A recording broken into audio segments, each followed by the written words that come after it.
You're listening to the 95 Podcast from the team at 95 Network, where we host conversations specifically designed to support leaders in small and mid-sized churches.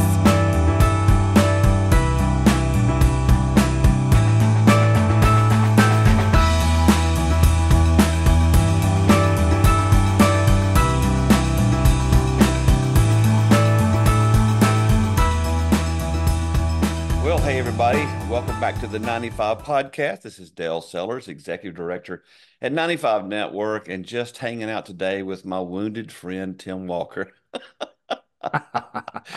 Tim, how you doing today? Well, I'm better now than I was 3 months ago when I dislocated my kneecap. We were just talking about that. Tell us about that. What happened? I saw it on social media.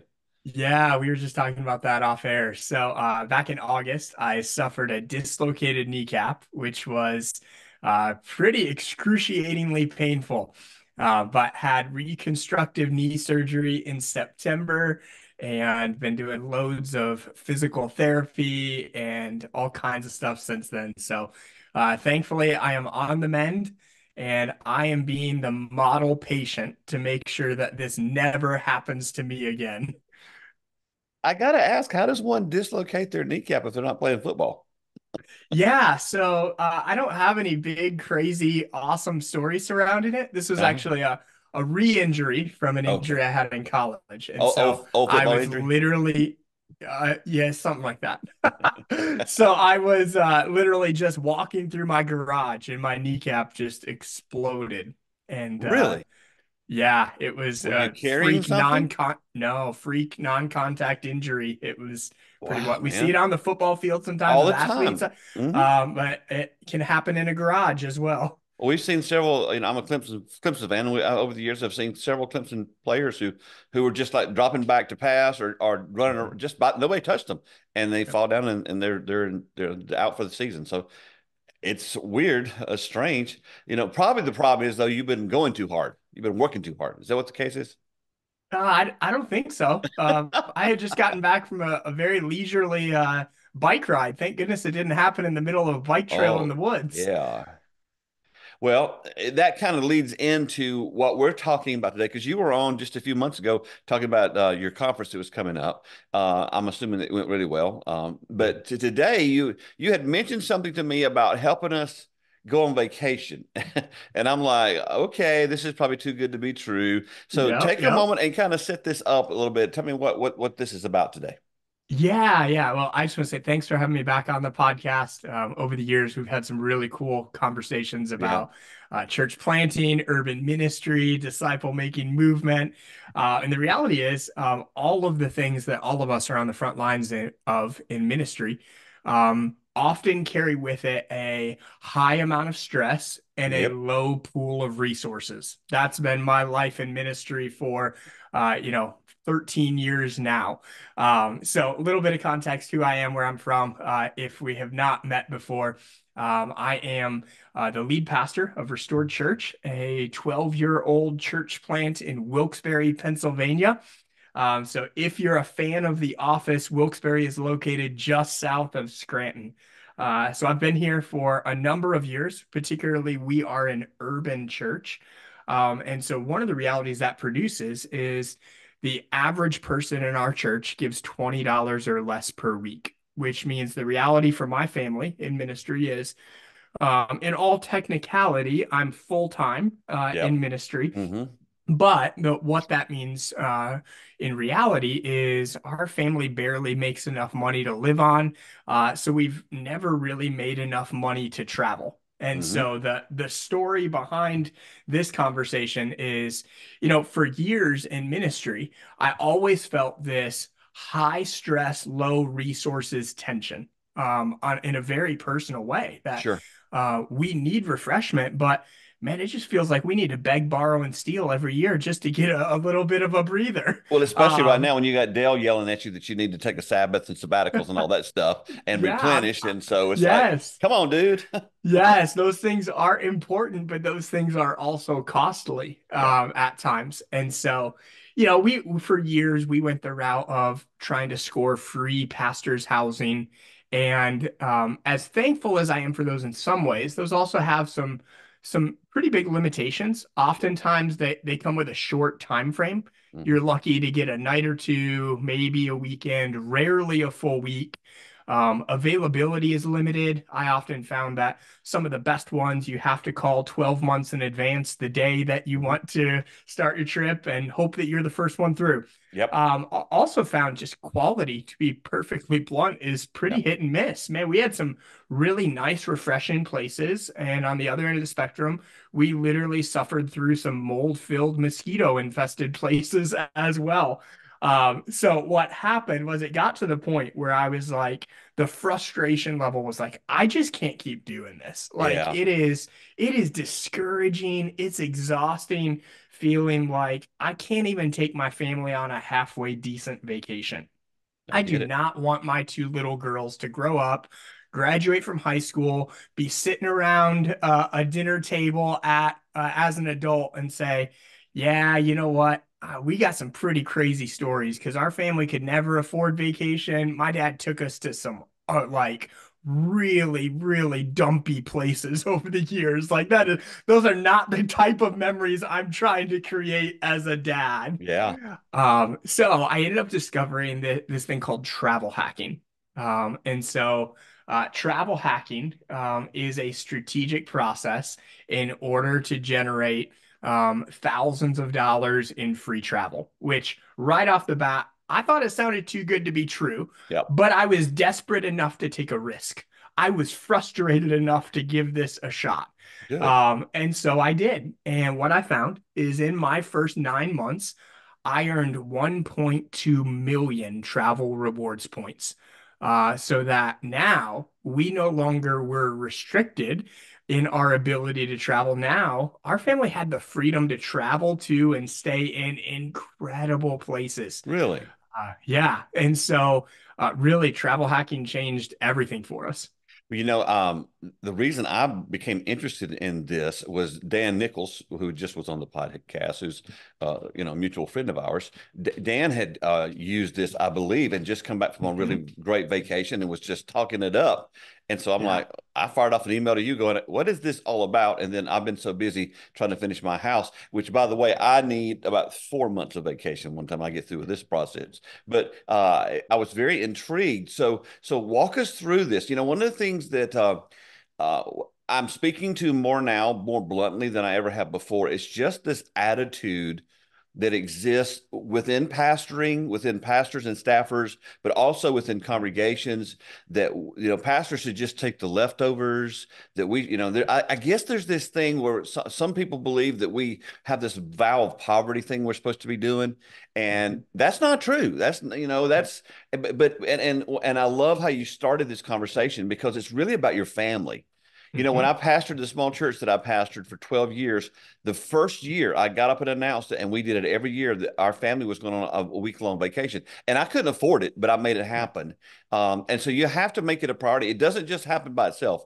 You got to do it. And now you've come up with a way that any of us can use to make it even Mhm. more affordable. So I can't wait to hear about this. So walk us through the process. What happens?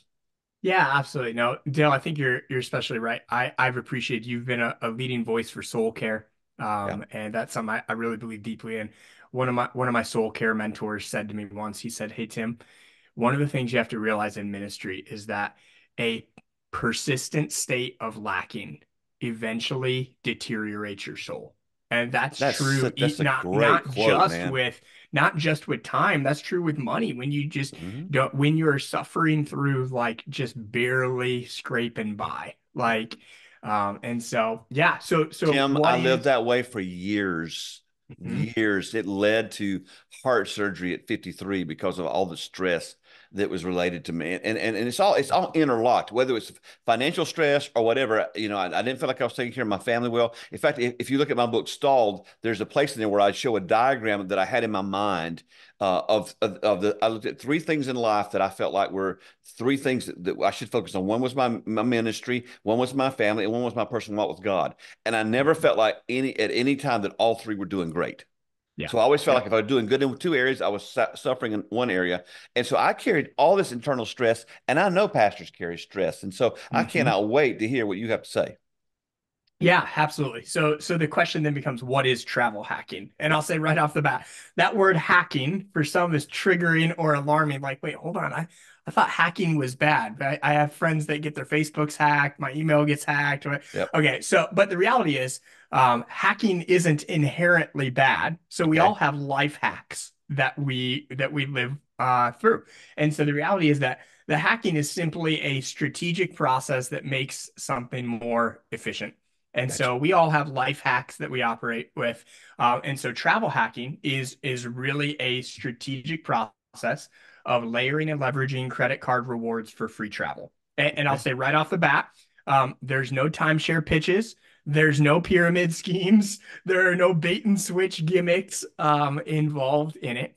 What it is simply using strategically the right credit cards for everyday expenses. So this isn't about spending more money, but the Hmm. reality is everybody spends money. And whenever you go to the grocery store, whenever you go to the gas pump, whenever your utility bills show up in your inbox, you have a choice. Am I going to pay cash, check, debit, or credit? And so if you simply channel those everyday expenses through travel rewards credit cards in a strategic way, your money can actually work for you, and you Okay. can earn thousands of dollars in free travel that way. All right, I can't wait to hear about it. Now. We probably have some folks who listen who don't believe in using credit cards and stuff, and that's Mhm. great. If that's where you are, and that's where we're not opposing you or saying that that's wrong. But for those who do use them, which most people I think do use them, this Mhm. may be a great path for you. So walk us through it.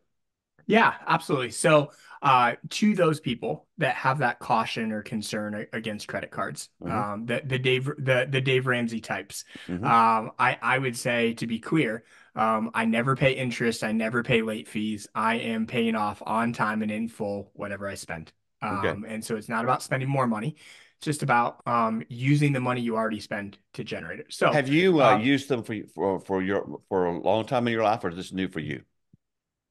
credit cards or Hmm. travel hacking? Credit cards. Yeah, so my dad got me my first credit card at 16 years old, put a $200 credit limit on it, Hmm. and taught me how to responsibly use a credit card from the age of 16. And now, almost 2 decades later, I'm doing the exact same things my dad taught me to do at That's so 16. cool. So we have one of our staff members. I remember Stephanie years ago. She had this one. I think it was a Southwest card, and Mhm. and her family's up in like she's from the Dakotas and up in Minnesota and that area. We're here down here in the Carolinas, and she would fly to see family, take her whole family free because she used the points, and she would use that credit card. But like you, she paid it off every month. No, no interest, none of that kind of stuff. So you can do Yeah, it responsibly. you can. Absolutely.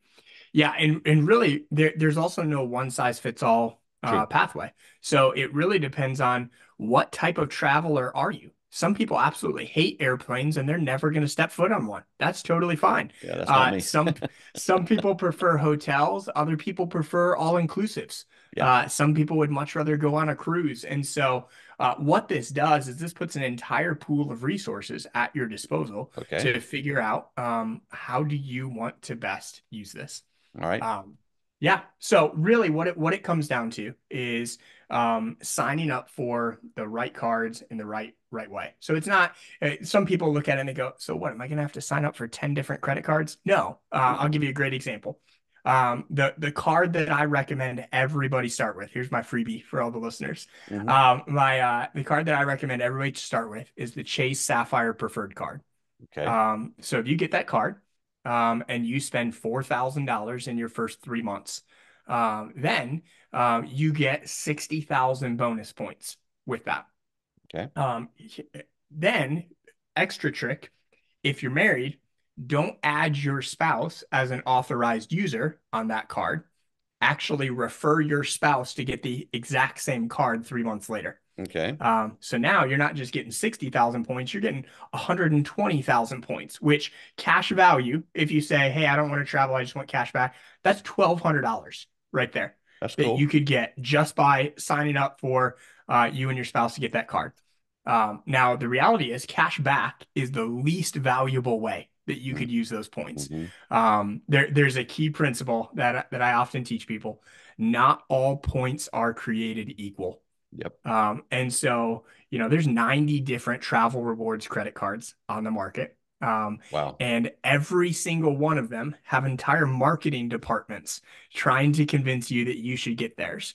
And I would say that some of those are incredible. Other ones are a complete scam. Mm. So some of those, like the Chase, for instance, you could cash out for $1,200 cash back, or you could actually turn that into $2,500 to $3,000 in free travel Mm. just from signing up for that one card and knowing how to be able to redeem that for airlines, for hotels, for resorts, for whatever you want to do.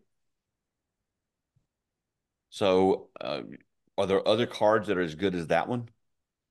There are absolutely. And so what I do is I don't teach you a uniform way that everybody has to do it. Sure. What I do is I teach you to be able to know how do you spot good and bad offers? Hmm. How do you know what best aligns with your travel goals? And then be able to do it and to sign up for those cards. So for instance, you mentioned Southwest. Hmm. My wife and I both we live near a Southwest hub, so Hmm. for us that made sense. And so one of the things is with Southwest, if you earn enough points, you can get the Southwest Companion Pass through your Yep. credit Hmm. cards, Hmm. which my wife and I both have. Which what that means is for us as a family of four, we're sitting on about 300,000 Southwest airline miles. And every time we fly, either first class or coach, our girls get to fly with us for free.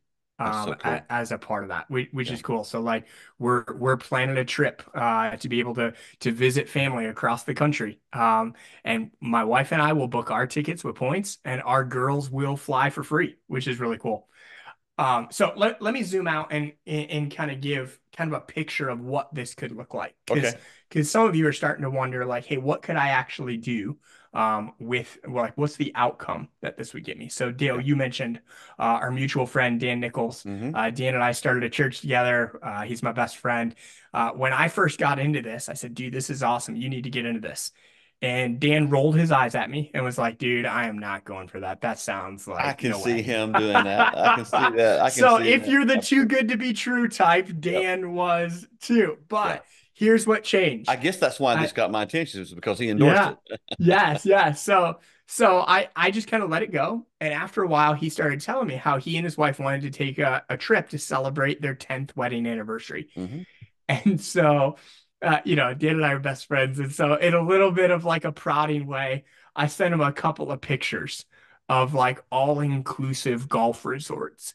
And I said, hey, so if I told you that I could get this place for you for free, teach you how to do that, any chance you'd reconsider that travel hacking thing? And he texted me back right away and goes, all right, dude, we need to talk. So we did. He jumped in. And so, Dan and his wife got to enjoy 10 nights at a brand new all-inclusive golf resort in Cancun and get their flights there totally for free. That's So amazing. it would have cost him $6,500 if they had paid for that trip in cash, Uh-huh. and instead they got the entire trip for free. All right, now There's come a on, there Tim. What's the catch? There's got to be a catch. there's not. There's That's not a what's catch. great. Yeah, This is the the only 95 podcast. Now you're talking to yes, pastors. yes, absolutely. I'm doing that as a pastor who has found this to be incredible. I'll Okay. give you a few other examples. All So, right. right now, there's a couple that I coached that they are enjoying their honeymoon right now at an all-inclusive resort in Costa Rica Mm. that they got to go to for free. So I got to attend their wedding on Saturday, celebrate with them, and know Saw the that pictures. because we had the opportunity to work together on this with travel hacking. Now they get to take a honeymoon that other people would have spent thousands of dollars on. They got to do it for free. There's another friend. He's in ministry. He got to take his entire family of 7 people to Washington, D.C., stay right down in the Washington Mall, get to enjoy a week there with his family and introduce them to all kinds of things. My wife and I got to take an anniversary trip to New York City. We literally stayed at a luxury hotel overlooking Times Square and Broadway, totally for free. There are other people, their grandparents, that have done this and said, hey, now I get to fly to and see my grandkids across the country Hmm. many more times than I did before because now I actually have the ability to fly. My family just this past August got to stay in a 3-bedroom, 3-bathroom oceanfront beach house for free for a week, which is absolutely You know, incredible. the more you talk, the more this really sounds too good to be true. You know that, It right? does. It Yeah. does. I get it. I absolutely get it. But So again, is it there a really, process that you're going to walk us through? yeah, absolutely. So Well, really let's do this. Let's take a short break because I don't want to break once you start the process. You've sure. you've got us intrigued. Half of us Yep. don't believe you, but Yep. we're gonna see if you can, what's the catch? We're waiting for the catch. And then I also want to ask you on the other side of the break is, do you get like bad flight times, or you get bad they give you the leftover days in the hotel, whatever. But we'll talk about that on the other side of the break. So let's take a short break. Be right back with Tim learning about this too good to be true thing called travel hacking. Back here with Tim Walker now, as he is trying to convince me to convince you that he knows what he's talking about here with this travel hacking thing. Okay, so you said there's a process. Walk us through it. Yeah. So the process is simply figuring out what are my travel goals, Mhm. what cards can get me in pursuit of that, and then simply getting those cards and leveraging those for those everyday expenses. So Okay. the way I often encourage people is don't do it alone. That's what I did when I first discovered this. I discovered travel hacking. Sounded interesting, a little bit too good to be true, but I was like, you know what? I'm just gonna go figure this out on my own. And Okay. so I did. And so I learned the hard way. I made all the mistakes. I suffered through all the bad options and all of that. Okay. And so what I say is, hey, I would love to team up and do it together. I'll Okay. save you time, I'll save you points, I'll save you money, and I'll save you from costly mistakes. What you could do, one way could be spend dozens of hours scouring the internet on blogs and YouTube channels and podcasts and all kinds of things where you then have to piecemeal all of this Got it. together. What I've done is I've launched a business called Travel Multiplier where I offer to help you do that. What I do with that is I have two different things that I offer. First is I offer a travel hacking course. And the way I often describe that is you're the pilot, I'm your navigator. And so it's about 2.5 hours of on-demand video content broken up into 5 to 15 minute lessons Hmm. with some tools to equip you to be able to maximize as well. And at the end of that, you are now empowered to be able to develop a system and strategy for travel hacking. And so I say for that option is often best for strategic people who want to learn and adapt a travel hacking system for themselves. Okay. But here's what I found along the way. Some people are much more like my friend Dan, who I mentioned earlier. Hmm. Dan is much more of the dude, just tell me what to do Yeah. type Yeah. of Yeah. person. Yeah. And so for that, I developed travel hacking coaching. Okay. And in that, I say, I'm the pilot, you're the passenger, where I'll invest my time and expertise in a one-on-one fashion to give you a personalized plan with step-by-step guidance that fits your travel goals. You have access to me for any questions or needs along the way. And I'm great for those just tell me what to do type of people who Hmm. want the benefits of travel hacking but don't have the time or interest to learn in a course. Sure. And so it is hard in a singular conversation to give a one size fits all method for it. But what I Sure. would say is start with that Chase Sapphire preferred card. You could do that for the next little bit. And again, you've got either $1,200 that you could put back in your pocket, or if we were to work together, I could show you how to turn that into $2,400 to $3,000 in free travel rewards, Mm. which is great as well.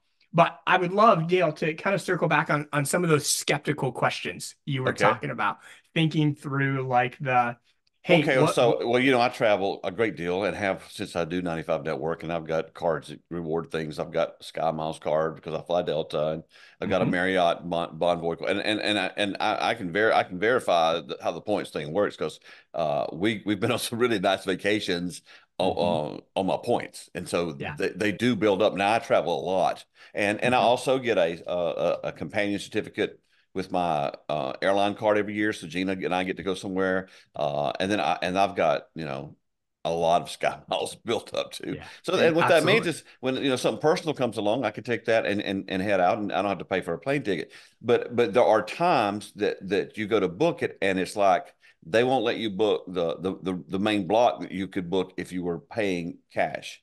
Do you run into Mhm. that? So I do not. That's part of the great thing in All right.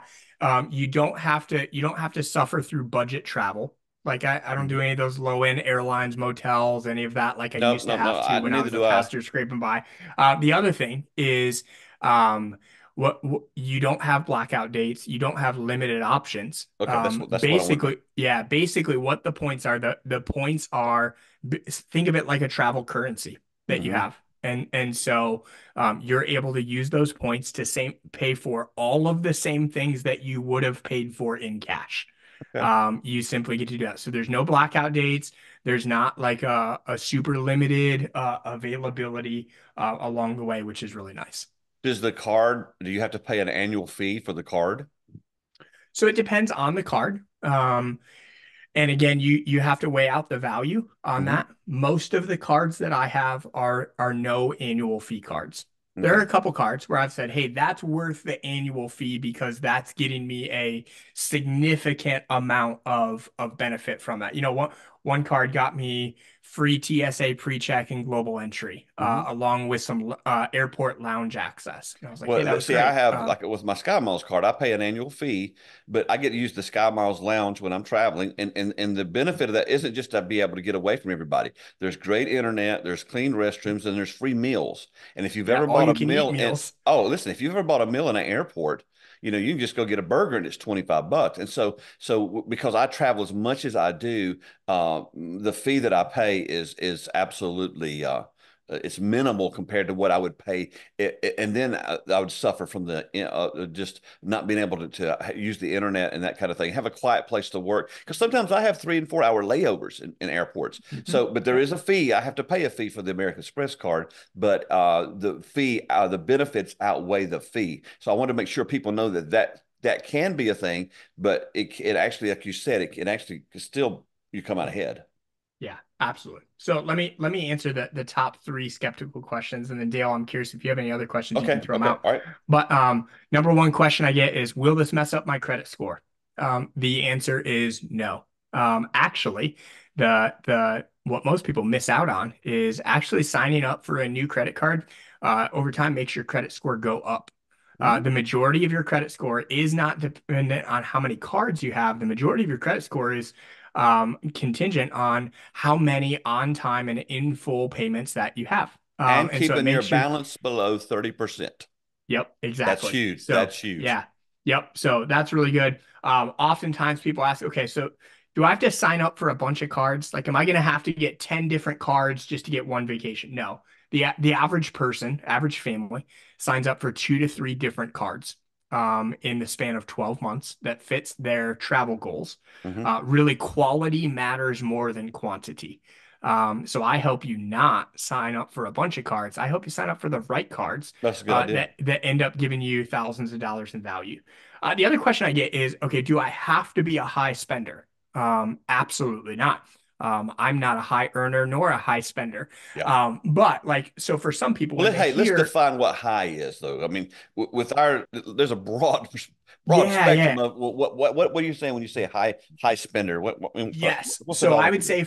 I would say from a distance, I've had a number of people that I'll tell about the Chase Sapphire Preferred card, and they go $4,000 in 3 months. That's crazy. Like that, I could never do that. That's a huge obstacle I encounter with a lot of people. I was just emailing with another pastor this week, and he was like, I don't think I could ever do that. And what I always encourage people is I want you to add up just a few key numbers. How much do you spend on groceries? Yep. How much do you spend on gas? Yep. How much do you spend on insurance? How much do you spend on utilities? And how much do you spend on cell phone subscriptions? And I would almost guarantee that for the average family in America, that number is actually above $2,000 a month. Absolutely. So what you Even if it's think 1,500, that you're still right. gets you, it still hits you 4,000 in 3 months. Exactly. So yeah, if you can spend $1,500 a month on a credit card and pay it off, then you can do this. That again, you don't have to be some high spender going out and dropping, $3,000 to $5,000 a month on a credit card. If you can spend $1,500 a month on a credit card, you can do this. Let me illustrate this for you. So I mentioned groceries.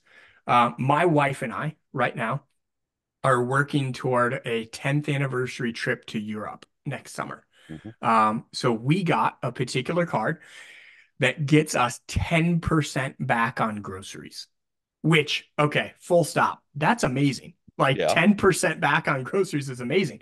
But remember that principle we talked about earlier. Not all points are created equal. Yeah. I'm going to be able to redeem those points for 5 cents per point, which means it's like I'm getting 50% return just on the money that I'm spending on groceries to be able to do free travel. So for us, we're going to get to fly to Europe in first class lay flat seats on the airlines. Then we're going to be able to go to several different European countries and stay in like high end resorts there, and then fly back in those lay flat business class seats in order to be able to enjoy our 10th anniversary. Like, that's a major upgrade from the mold-filled, I, ju- mosquito-infested I stuff just that we got to used to tell people. suffer through. I just got to tell people, and that's why I was smiling. If people saw where you live and the church that you're working with, and you work with some very street type people. I mean, We are a street church. yes, Yes, I mean, absolutely. you're in the weeds, and there's probably weed around where you're working. I mean, Yes, it's yes. just so just looking at you and thinking about, if no one would ever imagine a guy pastoring in the setting that you're pastoring in would get to go on a vacation like that. So I think that's just as cool as it can be. Nobody in my position can go on a vacation like that without travel hacking. That's what I found, and that's what's made all the difference. I was like, this is amazing. Like I've started looking ahead and started going, okay, not just thinking about what this can do for others. I love helping people. There's so much joy in Yeah. having people and pastors and families and couples text me and go, hey, thank you. Like, we've not been able to get a vacation in 5 years, and now we just got this amazing vacation. We didn't even have to pay for it. It's amazing. But then thinking about it, back to the family side, I talked earlier about what type of memories do I want my girls to have. Hmm. So right now, I'm a girl dad. My girls are 5 and 7 years old. Hmm. So this isn't just some like short-term, one-off free trip, never to be enjoyed again. No, this is something we can do annually. Like, Yeah. we can take amazing trips annually. And so I've looked at it, and I have this plan that when my girls turn 18 years old, I'm going to be able to look at them and say, for your birthday, dad's going to take you anywhere in the world. Where do you want to go? That's cool. That's so And I'm cool. going to be able to do it, which is amazing. And Well, so hey, when our thinking girls of graduated high school, what we rewarded them with was a family cruise. that's So awesome. we had to plan for that, obviously. And look, I don't want anybody to misunderstand. I came from the same place you're coming from. So I had to do massive planning ahead and saving and preparing. I didn't know about this kind of stuff. I didn't have cards. I didn't have any credit cards back then, and I certainly didn't have Mhm. cards with rewards points. But I just determined I wanted my kids to have those kind of memories, and so we got to go and go on cruises with them, which was so cool. And at the end of the day, one of the reasons I want to have you share about this is I know too many pastors who how can I say this? They basically lost their kids during to do ministry. And I want you to know, if you're listening, you don't have to do that. And some of you, maybe it's kind of far gone with your kids. Maybe they're already out of the house. Well, do what you can, even with your grandkids, or even to try to get restored with your children, because I don't think Jesus, I know, shouldn't say I don't think, I know Jesus never intended for us to sacrifice our families for Yeah. the ministry. And that's, I just think, here's another opportunity. Hey, if you don't believe in all this, that's fine, but get a plan of some kind anyway. Anyway, back to the next step. Yeah, yeah. So next step, I'd love to invite you. Check out my website. It is travelmultiplier.com. We'll put that in the show On notes. there, yeah, on there you'll find a couple of free guides. So like the Chase Sapphire Preferred thing I talked to you about. You'll find that on there. Earn $1,400 for your next family vacation. That's a free guide you can grab. The other one, other free guide, it's called 10 Mind-Blowing Opportunities with Travel Hacking. Show you how you can not just get flights and hotels, but cruises, house rentals, all inclusives, rental cars, all kinds of stuff. I would love if there's any way that I can help. I would love to walk alongside of you. If you're listening and you're wondering, okay, so planning ahead a little bit, how long would it take me to be able to earn a free vacation? The average family earns a free vacation every 4 to 6 months. So the other cool thing about this is you might go from 0 trips a year to 2 trips a year, depending on Mhm. how you want to do it. But on my website, I also have my Travel Hacks newsletter. In that, I share free best practices, top tools, resources, principles to be able to fuel your travel hacking journey. You can find Travel Multiplier on Facebook and Instagram as well. Or if you'd like to have a conversation. And to be clear, I love talking to skeptics about this. Hey, I was a skeptic who has experienced the transformation. I asked all the hard questions Sure. of the people that got me into this. So if I can be that person for you to help fuel your journey moving forward, I'd love to do that. Feel free to reach out to me personally, tim@travelmultiplier.com. Yeah, we'll have that in the show notes as well. And honestly, that's why we had basically this whole connection was when Dan posted about it. I know Dan, and I know Dan was skeptical, and here he is singing the praises of this, and he just came back from a great trip. Mhm. And so what on the flip side, because nothing's too good to be true. What are some of the negatives that we have to watch out for? Negatives in what way? How could this, instead of being a blessing to a family, how could I've got one in my mind already, and I'll just go ahead and say with this, if you can't handle credit cards, Yeah, then you don't need to do this. exactly. Yeah. Because So this is where the Dave Ramsey people are clapping. And of course, they turned us off a long time ago, but this is where they're clapping, going, yes, if you can't pay it off every month, if you can't live within the means, if you can't use this as a tool to accomplish your goal, then you don't need to do this. And so, are yes. there any other, things to be aware of, just to to be Yeah. wise? Yeah. Yep. Yeah. Let me speak to that real quick, what you just brought up, Dale. To be clear, I live and minister in the poorest neighborhood in my city that Mhm. is ripe with both poverty and predatory lending. So part of what I've done is I've worked very hard to hone my understanding and teaching of financial literacy.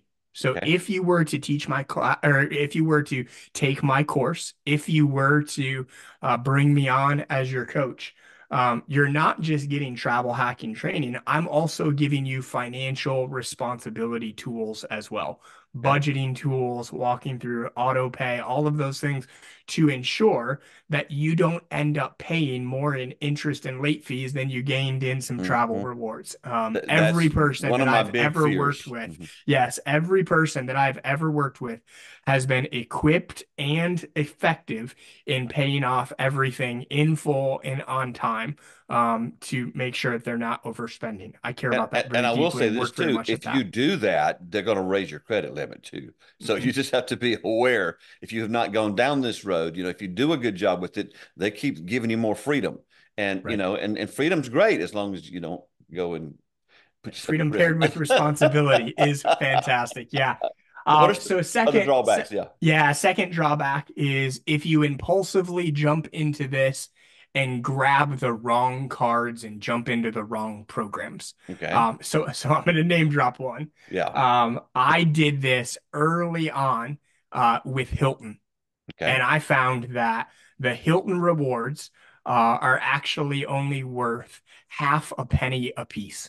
So Oh. what that meant is I dove hard into the Hilton system and it got me 6 free hotel nights at a low-end hotel, and then there were no more rewards to be had. Mm.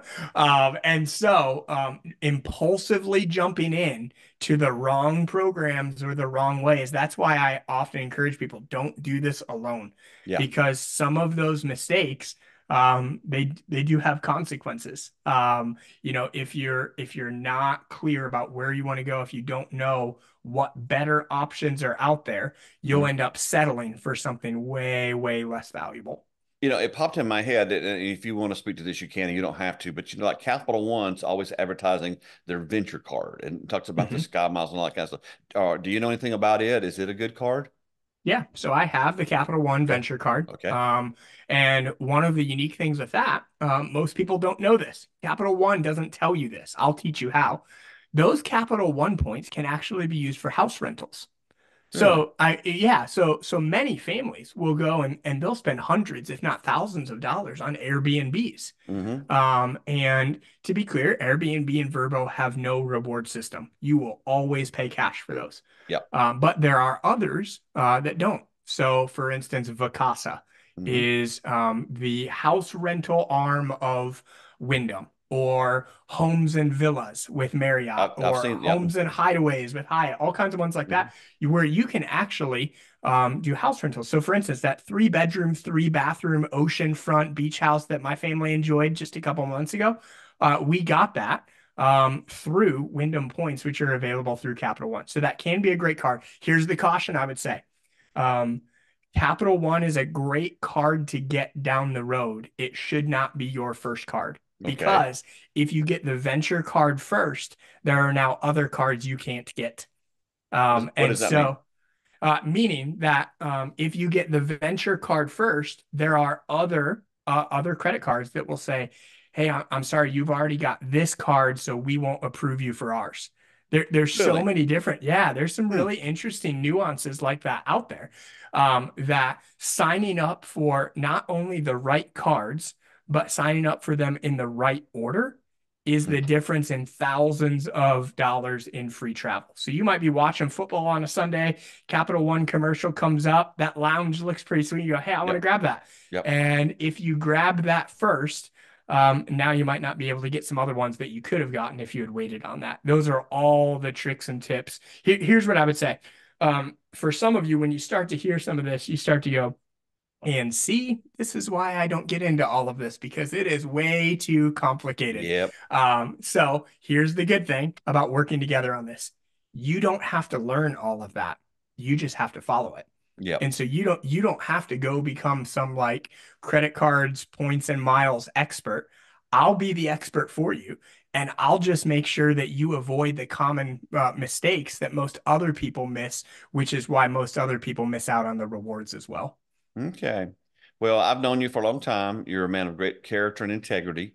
And so I would trust, I mean, I wouldn't do this podcast with many people, Yeah. but I do trust you. And so this sounds, again, there's still this edge of skepticism I can feel from those listening going, this is too good to be true, or that's, you're using the world system or whatever, Yep. Yep. but Yep. there's just opportunities here for Yep. if you just feel trapped, and especially if you're pastoring a small church, the odds are, pretty high. They're not going to walk in and give you a $10,000 raise next week. And so, we, one of our strategic partners with our good friend John Sanders is Entree Pastors, and John talks about being entrepreneurial and ways you do things. I know you were on his podcast recently I talking about was. this. Yeah. Yeah. And so, Yep. you can either go get it or just sit and talk about how you wish you had gotten it. Yeah. That's what I would say, Dale. I would say one of the things I've appreciated about our years of friendship and teamwork with 95 Network is you serve all of us, me included, who pastor in small churches. And so to all of you who are skeptical as well, just know that I was where you are. And the challenge I would give is, does your frustration finally eclipse your skepticism? What are you willing to do? What are you willing to try? Because for me, it wasn't that the skepticism was resolved, but in some ways, the only way I was actually going to see whether or not it worked is by actually trying it. Yeah. So for me, when my frustration outweighed my skepticism, I said, I'm desperate. I'll give it a shot. And man, I'm so glad I did.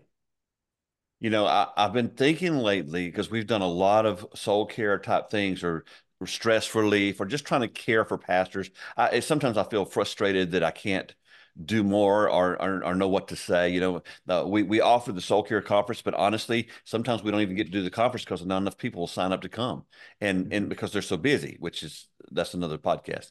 But I've been thinking a lot lately about the story about Elijah in First Kings like 17 through 19, and you know how God used that man mightily. He did some incredible things. He prayed fire down from heaven, and he took out the prophets of Baal, and he prayed it wouldn't rain, and it didn't, and he prayed it would rain, and it did. But then after all those years of heavy duty ministry, of interceding for a nation, and giving his very soul, his very life for ministry, Jezebel threatens him, and he gets depressed and wants to die. He goes and lays down under a tree and says, "God, it's enough. I want to die." And if you study, this is one of the first things I learned long ago in ministry. When he got to that point in his life, he didn't go to a conference. He didn't go to a theological study. He didn't go to his guru or mentor.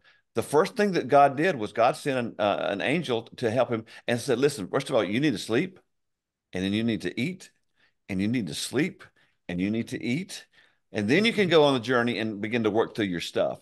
And that's just a key to soul care. Pastors just seem to think, for some reason that's ingrained in us, that somehow we are above the rules of what it means to be human.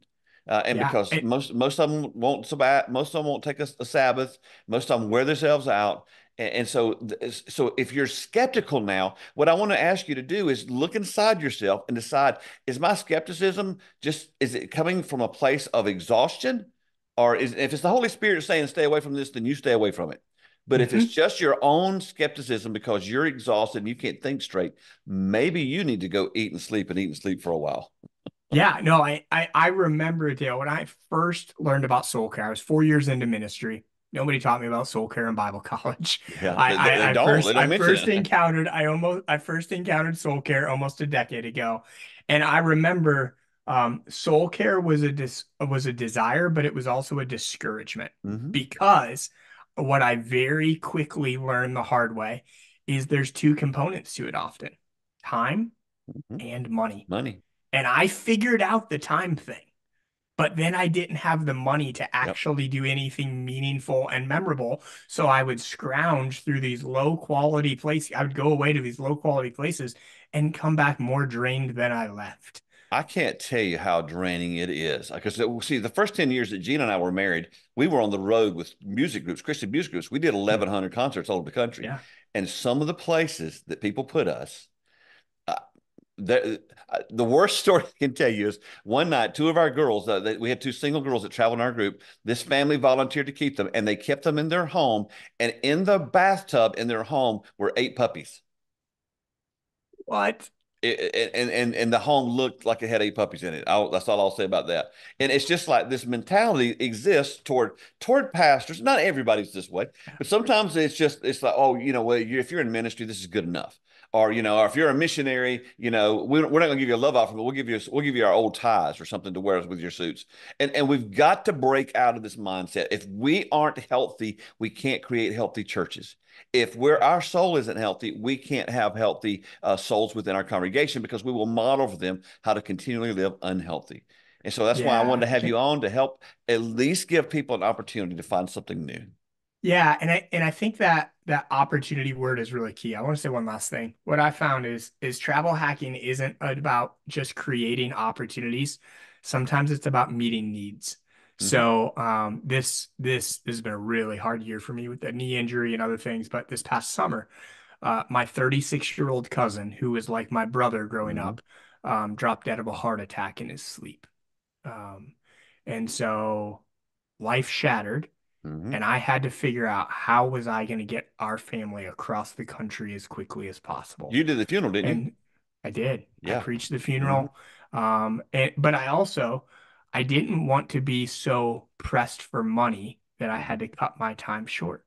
Well, thankfully, I've been doing travel hacking for quite a while now. So what that meant is I had plenty of points to be able to put us on the best flight. I didn't have to get up at 6 a.m. and I didn't have to land at 2 in the morning.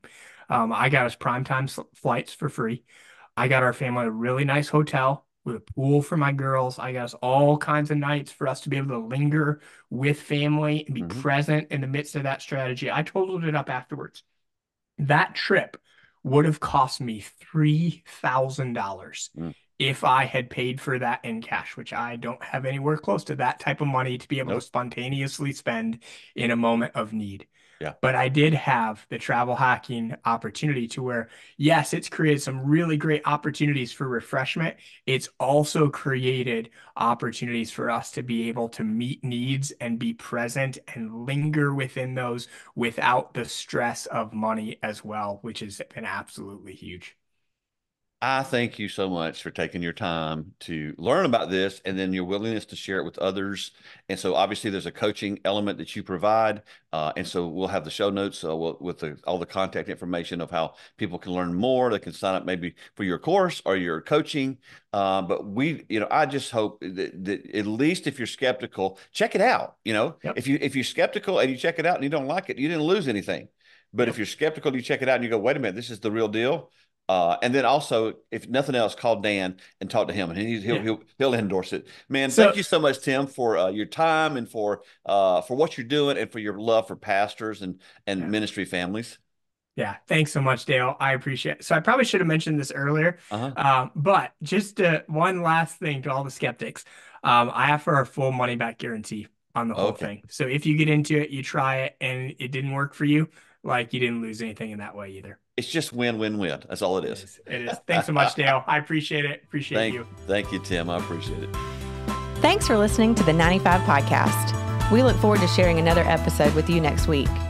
In the meantime, visit our website at 95network.org.